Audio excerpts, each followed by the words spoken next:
saw you, talking to the bench a little bit after a couple of those made threes. Just how good did this feel? I know you've had some struggles early on. It felt good to get going. I've been putting the work in the gym. Teammates kept believing in me, and they knew it was gonna fall. And tonight was the night. Was it to maybe have the teammates believing in you, the talking and practice and everything, and just kind of maintain that faith from them over the first couple weeks of your career? But we go out to practice. We have good chemistry together. We're all with each other. We have great chemistry. So, of course, it displays on the court. You guys, games this year, gotten big leads, and the other teams come back. How nice was it tonight to kind of maintain that all 40 minutes and have a comfortable victory? Overall, it was a good win for both of us, for the whole team. We just wanted to pick up on stuff where we lack and struggle in, so we displayed that on the court and try to work on it. As you are, when you start off, I think you were 426 coming in. I'm guessing you never had a stretch like that in high school or AAU ball or anything. Did you lose any confidence, or did the guys help buck you up, or kind of how'd you deal with that when you're so good and you're used to being successful and you go through a rough patch like that? But it happens. That doesn't stop me, from putting in the work or just not going hard.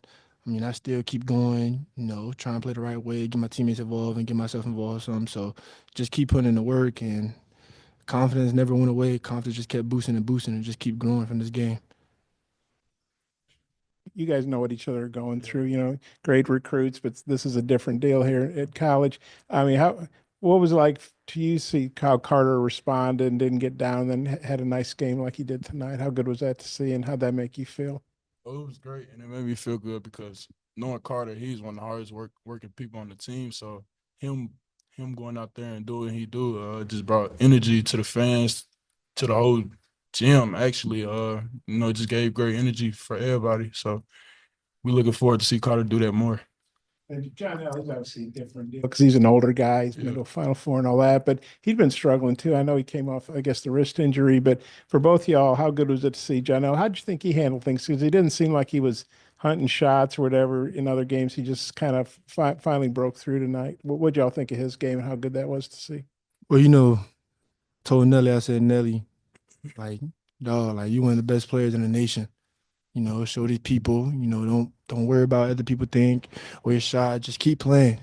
And because Nelly staying in the gym too. So like he a very hard worker and his hard work paid off tonight. And I know Nelly, you just go keep growing from this game. This ain't the last of it. You see Nelly. Like he said, one of the hardest workers too.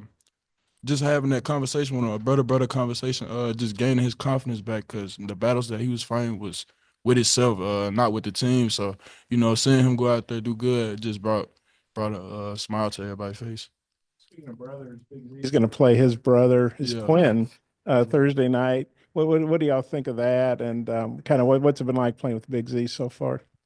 I think it's gonna be a good rivalry between them two. He like talk smack about his brother sometimes, but a little friendly battle. But we try and get prepared for that and get to it.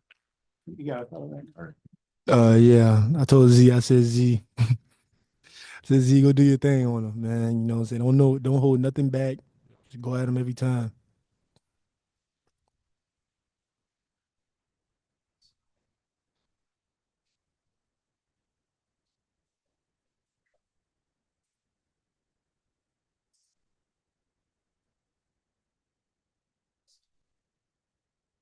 Just putting in the work and knowing my role for this team.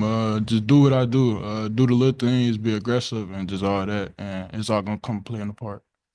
And for both of y'all, Cass Chavis got into the game. Yeah. Got his first for the bucket. Yeah.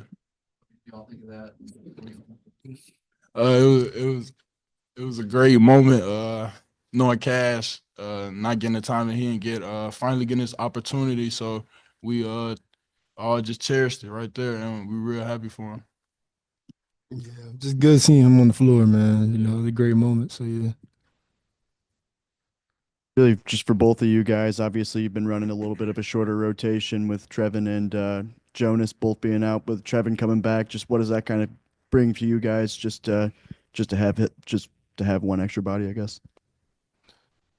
Well, And Trevin, when you went down, before you went down, he was one of the best rebounders in the country, I believe. Yeah. Jumped out the gym, get every ball. So with him coming back, like, it's just gonna add more firepower to the team.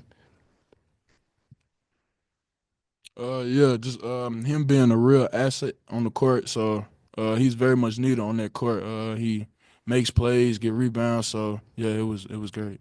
Him being back. Points off turnovers, and this is for both of you guys, or either just how big of an emphasis was forcing turnovers in this game and kind of taking advantage of that area. I think it's a big emphasis during every game because I feel like our best offense is our defense. So when we create turnovers and have good defense possession, we get easy baskets from that. So If you guys had gone scoreless at halftime, in the second half, you still would have won 60-35. You would have won by 25 points, which is kind of insane to me. But when it's 60-15 at halftime, I mean, what? something like that. Well, yes, 60-15. You guys are up by 45. Kind of what's the locker room like? Are the coaches saying don't let up, or kind of what was the mood like at halftime when you're up by? Basically that because in the past, we let teams come back. So just keeping our foot on their necks and just having that defensive intensity and moving the ball and just moving around. Yeah, don't let up. In the past games, Lil Rob, we be up 20 and we let up, we let them get comfortable. But this game, we said we just gonna keep our foot on their neck and just try and beat them by 100. You guys played Baylor. That was a tough game, Yeah. close game, but you lost. Illinois went to Birmingham, played Alabama, somewhat competitive, but they lost. How big a game do you think is, especially with Miami on the horizon? You guys are stepping up the competition. Just how big would this Illinois? I know there's a bunch of SEC games and all that, but how big would it be to get Illinois on a neutral floor, do you think?